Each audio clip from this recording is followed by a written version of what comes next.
नमस्कार, आप देख रहे हैं न्यूज़ 7 हिंदी और मैं आपके साथ अन्वंशिका। बिहार में विधानसभा चुनाव के दूसरे और अंतिम चरण का मतदान आज सुबह से पूरे उत्साह और जोश के साथ शुरू हो गया है। इस चरण में राज्य के 122 विधानसभा क्षेत्रों की जनता अपने मताधिकार का प्रयोग कर रही है। चुनाव आयोग के अनुसार इस चरण में कुल 3 करोड़ 70 लाख से अधिक मतदाता 1302 उम्मीदवारों के भाग्य का फैसला करेंगे। इनमें 1.75 करोड़ महिलाएं और लगभग 19 लाख पहली बार मतदान करने वाले युवा शामिल हैं। बता दें कि चुनाव में मुख्यमंत्री नीतीश कुमार के नेतृत्व वाली सरकार के आधा दर्जन से अधिक मंत्री भी अपनी किस्मत आजमाते नजर आ रहे हैं। इस चरण के लिए 45,399 मतदान केंद्र बनाए गए हैं, जिनमें से 40,073 ग्रामीण इलाकों में हैं।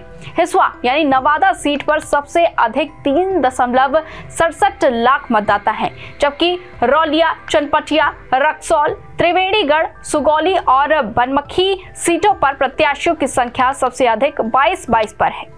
इस बार का दूसरा चरण विशेष रूप से महत्वपूर्ण माना जा रहा है, क्योंकि इसमें बिहार के उत्तर पूर्वी और सीमांचल क्षेत्र के जिले शामिल हैं।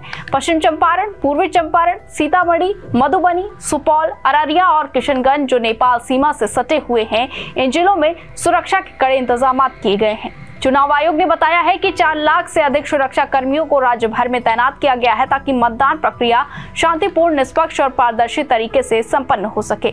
वहीं दूसरे चरण की अधिकांश सीटें सीमांचल क्षेत्र की हैं, जहां मुस्लिम आबादी का प्रतिशत अधिक है। यही कारण है कि ये चरण दोनों प्रमुख गठबंधनों एनडीए और इंडिया गठबंधन के लिए अत्यंत अहम बन गया है। साथ ही एनडीए ने विपक्ष पर घुसपैठियों को संरक्षण देने का आरोप लगाया है। जी हां, जबकि इंडिया गठबंधन अल्पसंख्यक वोट बैंक पर भरोसा जताते हुए समावेश और विकास के मुद्दों को केंद्र में रखकर चुनाव लड़ रहा है। वहीं मतदान के दौरान सुबह से ही पोलिंग बूथों पर मतदाताओं की लंबी कतारें देखने को मिली। चुनाव आयोग के अनुसार सुबह 9 बजे तक 14.55% वोटिंग दर्ज की गई थी, जो पहले चरण के मुकाबले अधिक रही। पहले चरण में इसी समय तक 13.13% मतदान हुआ था। ये बढ़ोतरी बताती है कि मतदाताओं में लोकतांत्रिक प्रक्रिया के प्रति उत्साह और जागरूकता बढ़ती है। वहीं किशनगंज, अररिया और सुपौल जैसे जिलों में विशेष रूप से महिलाओं और युवाओं की बड़ी भागीदारी देखने को मिली।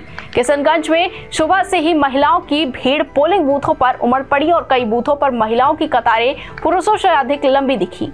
वहीं राजनीतिक दलों के बड़े नेताओं ने भी जनता से मतदान की अपील की है। बता दें कि मुख्यमंत्री नीतीश कुमार ने सोशल मीडिया प्लेटफॉर्म एक्स पर पोस्ट करते हुए लिखा, लोकतंत्र में मतदान केवल हमारा अधिकार ही नहीं बल्कि हमारा कर्तव्य भी है।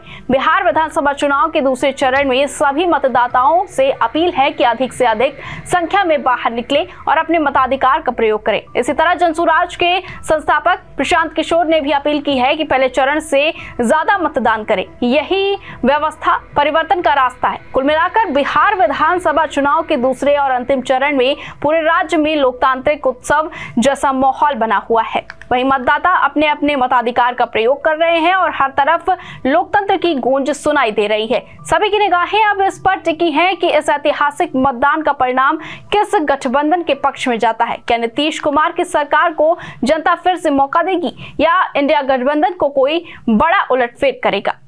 तमाम खबरों के लिए देखते रहिए न्यूज़ 7 हिंदी।